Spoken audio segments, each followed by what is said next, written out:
औज़ुबिल्लामिनश्शैतानिर्रजीम बिस्मिल्लाहिर्रहमानिर्रहीम। शुरू अल्लाह के नाम के जो बड़ा मेहरबान नहायत रहम करने वाला है। जनाब मेरे भाइयों और बहनों, क्या हाल है? सब ठीक है मेरे बहन भाई?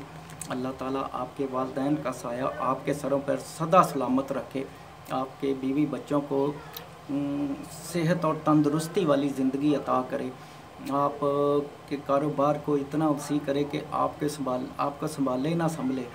तो जनाब आज हम जिस अजीम बुज़ुर्ग हस्ती की बात करेंगे और वो हैं पंजाबी शायर पंजाबी सूफ़ी शायर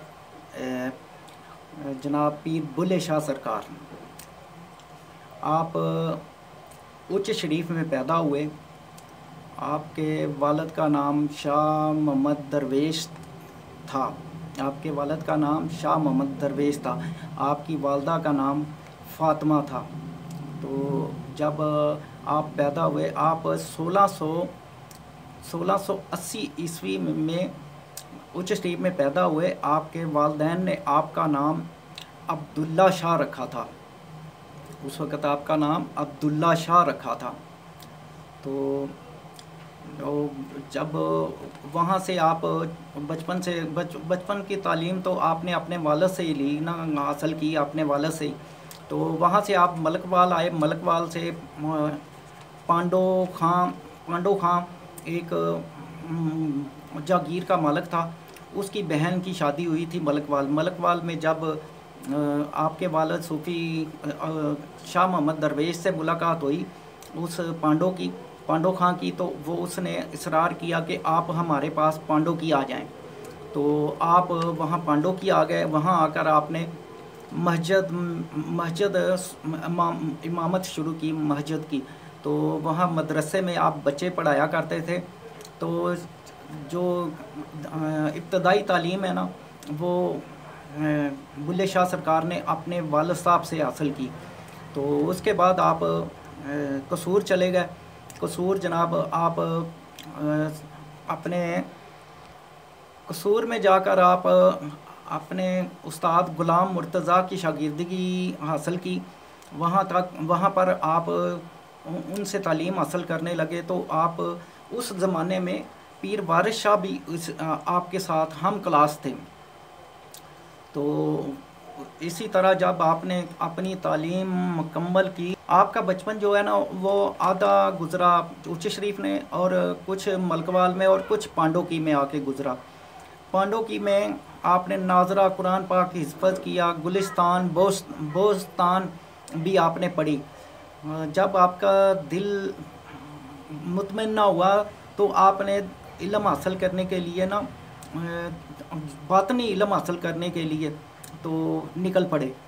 आपकी पैदाइश तो उच्च शरीफ में हुई थी। आपके वालिद साहब इमाम मस्जिद थे। जब वहाँ पर आप एक भाई और दो बहनें थी। तो आपकी शादी ना आपने शादी करवाई और ना बहनों की शादी हुई थी। तो पांडो की में कम्प्लेक्स है। कम्प्लेक्स के हाल ऊंचा सा चबूतरा सा कमरा है। चबूतरे कमरे के जो है ना हाल में आपके दरमियान में आपकी वालदा फ़ातिमा बीबी के कमर है और दाएं बाएं आपकी जो बहनें हैं, एक बहन आपकी सकीना है और दूसरी बहन का आपके सुगरा बीबी है, वो दफन है। तो जो पांडो की मस्जिद है ना, जिसमें आपके वालिद साहब तालीम दिया करते थे बच्चों को, उसके साथ ही गुंबद है। उस गुंबद के नीचे आपके वालिद शाह मोहम्मद दरवेश की कब्र मुबारक है। तो इस तरह आप तालीम हासिल करने के लिए जब आपको निकल पड़े तलाश में, तो आप इसी तरह बकरियां चराया करते थे। तो एक दिन आपको एक दरख्त के नीचे सो गए तो आपको ख्वाब आई। ख्वाब में आपको सैयद अब्दुल हकीम जो आपकी लड़ी में से थे, आगे वो आपकी लड़ी में से हैं, तो उन्होंने आपको उनका तख्त जो है ना, वो तख्त पर बैठे हैं। तो तख्त उनका उड़ता जा रहा है। वो आप उधर ही आपके पास तख्त नीचे उतरा। जब नीचे उतरा तो उन्होंने आपसे पूछा कि आप किसके बेटे हो, कौन हो? आपने बताया कि मैं सैयद हूँ, फ़लाँ का बेटा हूँ, फ़लाँ का मैं हूँ, पोता हूँ। तो उन्होंने आपको कहा कि मुझे प्यास लगी है, तो उन्होंने आपने दूध पेश किया उनको, जो अब्दुल हकीम, सैयद अब्दुल हकीम साहब थे, उनको दूध पेश किया। जब दूध पेश किया तो उन्होंने कुछ पिया, तो कुछ बाकी उन्होंने ना आपको दे दिया। आपने जब वो दूध पिया तो आपका सीना जो है ना वो रोशन हो गया, वो हलचल मच गई। तो आप उठ बैठे। उन्होंने कहा कि ये आपका हिस्सा था, मेरे पास आपकी अमानत थी, तो मैं आपको आपकी अमानत देने आया था। इसी स्ना में आपकी आंख खुल गई, तो आकर आपने अपने वालिद को ये ख्वाब सुनाया। तो उन्होंने जब मुराकबा किया तो उन्होंने कहा कि आप उन्हीं से कहते कि आप मुझे अपना मरीद कर लें। तो उन्होंने कहा कि अब कैसे पता चलेगा कि वो कहाँ हैं? तो उन्होंने मुराकबा किया तो बताया कि वो इस वक्त सांदा कलां में जो है ना रहते हैं। तो आपने वालिद से इजाज़त ली और सांदा कलां आ गए। सांदा कलां में जब आप उनके पास आए तो वो आपसे मिले, बहुत खुश होकर मिले। तो उन्होंने आप फरमाया कि मैं आपके पास आया हूँ तो मुझे अपना मरीद कर लें। तो उन्होंने फरमाया कि मैंने जो आपका हिस्सा था वो मैंने दे दिया, अब तुम्हारा जो बकाया हिस्सा जो तुम्हारा बनता है ना, वो शाह अनैत वली के पास है, तो तुम उनके पास जाओ। तो आप वहाँ से वापस आए अपने वालिद के पास। वालिद से आके सब बयान किया। तो वालिद साहब ने आपको एक दस्तार और कुछ रुपए को दिए कि जो अनैत शाह वली है ना उनको पेश करना। जब आप लाहौर गए शाह अनैत वली के पास, तो वहाँ पर जब उन्होंने जाके उनके हजूर पेश हुए तो उन्होंने आपने ख्वाहिश अपनी ज़ाहिर की कि सरकार मैं आपका मरीद होना चाहता हूँ। तो उन्होंने कहा कि 500 रुपया नकद, 500 की पोशाक, एक 500 का घोड़ा, 2 कंगन सोने के 500 के, तो ये लेके आओ तो फिर मैं आपको मरीद करूँगा।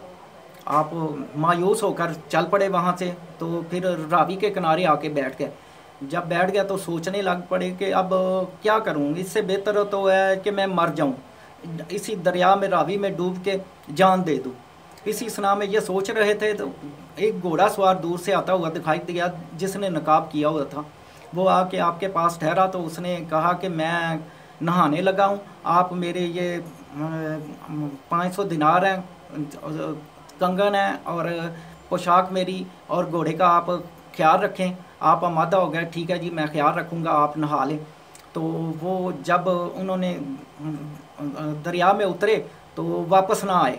काफ़ी देर गुजरने के बाद आपने समझा कि वो तो मर गए हैं, कि डूब के मर गए हैं। तो आपने वो घोड़ा लिया, पोशाक पकड़ी, वो कुथली जो है वो थैली वो पकड़ी, तो चल दिए शहर की तरफ। जब शहर पहुँचे तो लोगों ने देखा तो लोगों कहने लगे ये घोड़ा और पोशाक तो शाह अनायत वली की है। तो आप फ़ौरन उनकी खिदमत में हाज़िर हुए। जब हाज़िर हुए तो आप सरकार जो अनायत वली शाह सरकार साहब थे वो आपको देखकर मुस्कराए और कहा कि आ गए हो। आपने कहा कि सरकार ये आपका जो आपका सामान था वो आपने उनको वो अपना सामान लिया और उनको जो है ना अपना मरीद बनाया। जब मरीद बनाया तो कुछ अर्सा तक आप उनके खिदमत में हाज़िर रहे। जब हाज़िर रहे तो आप उनकी खिदमत करते रहे। तो कुछ किसी वजह से आप जो अनायत शाह वली सरकार थे वो आपसे नाराज़ हो गए। पहले तो उन्होंने आपसे अपना खलीफा बनाया। जब नाराज़ हुए तो आपने जो खिलाफत सी ना वो स्लिप कर लिया, उन्होंने स्लिप कर ली। तो स्लिप करके आप चले गए चनाब के किनारे, बुल्ले शाह सरकार चनाब के किनारे चले गए। वहाँ जाकर आपने डेरे लगाए, कुछ अर्सा रहे, फिर आप बटाला चले गए। बटाला से आप फिर आपकी सुलह होगी शाह वली सरकार से।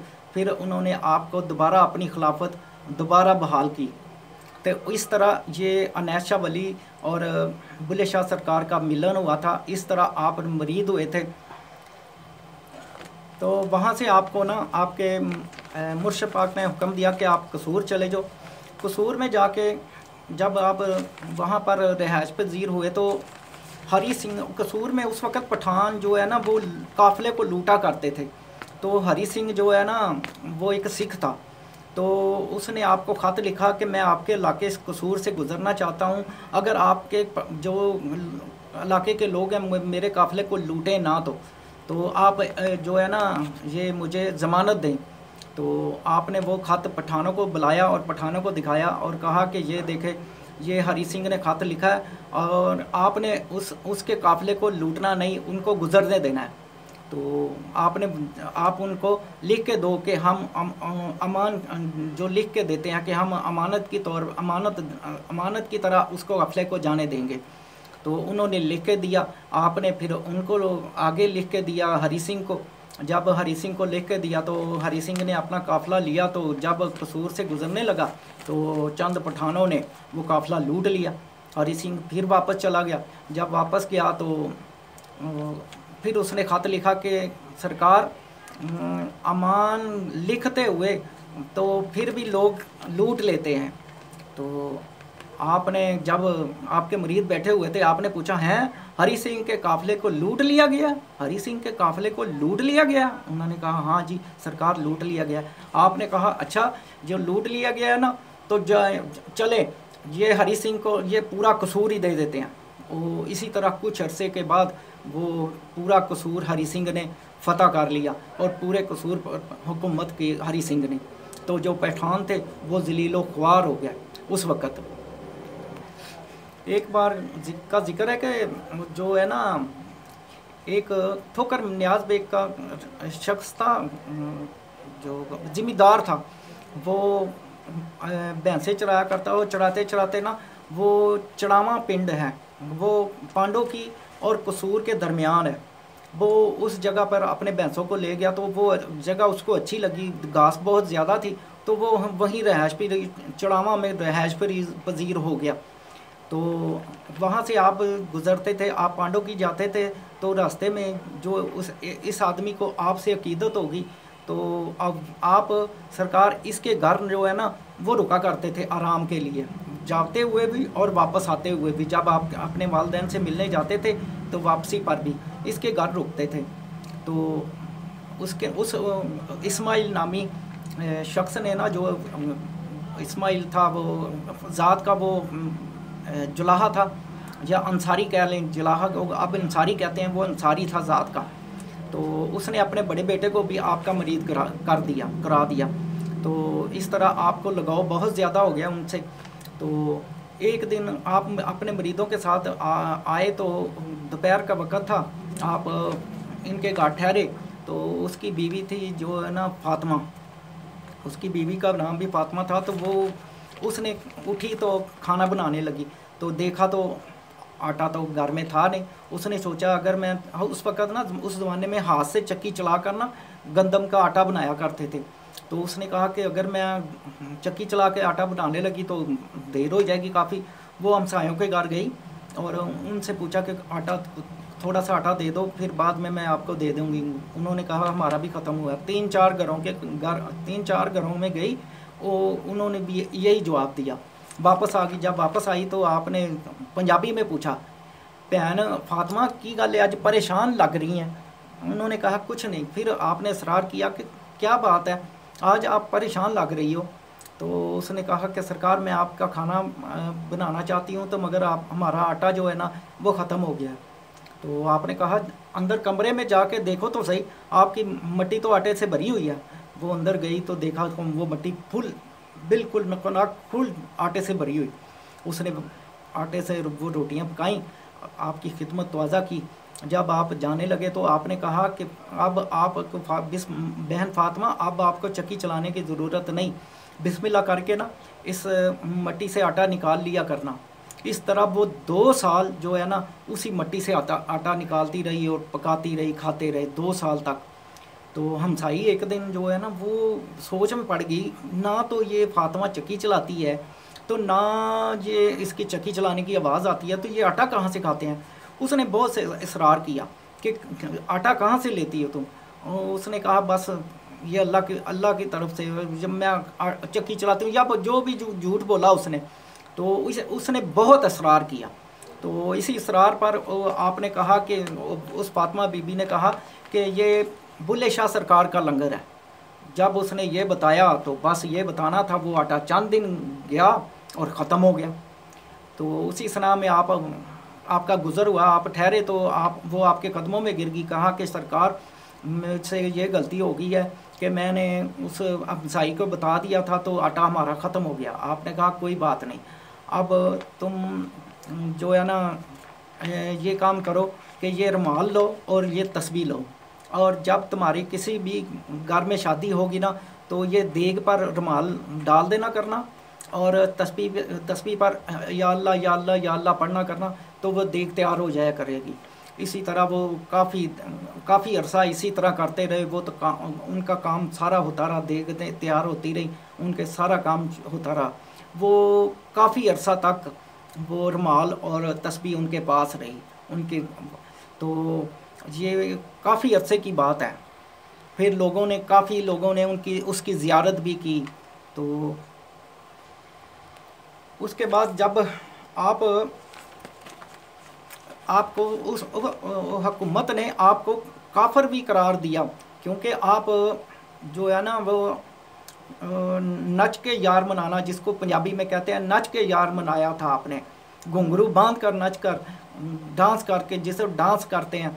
तो हुकूमत ने आपको ना इसी वजह से काफिर भी कई बार कहा। तो आपका जो जनाजा था ना वो उलमा ने नहीं पढ़ाया था, तो वो इसी वजह से तो ये काफिर है, तो हम इसका जनाजा नहीं पढ़ाएंगे। तो 1750 में आपकी वफ़ात हुई, तो आपका जनाजा जो है ना वो ख्वाजा सरा ने पढ़ाया था। ख्वाजा सरा ने पढ़ाया था, और बंगियों और नशइयों ने जनाजे में शिरकत की थी, किसी ने शिरकत भी नहीं की थी। तो आपको जब जनाजा हो गया तो फिर दफनाने का मसला हो गया, तो आपको वीराने में जाकर उन्होंने दफनाया। जब वीराने में दफनाया तो इस वक्त आज के उस शहर को बुल्ले शाह का कसूर कहते हैं। तो ये था मुख्तसर सा बयान और कुछ करामात बुल्ले शाह सरकार की।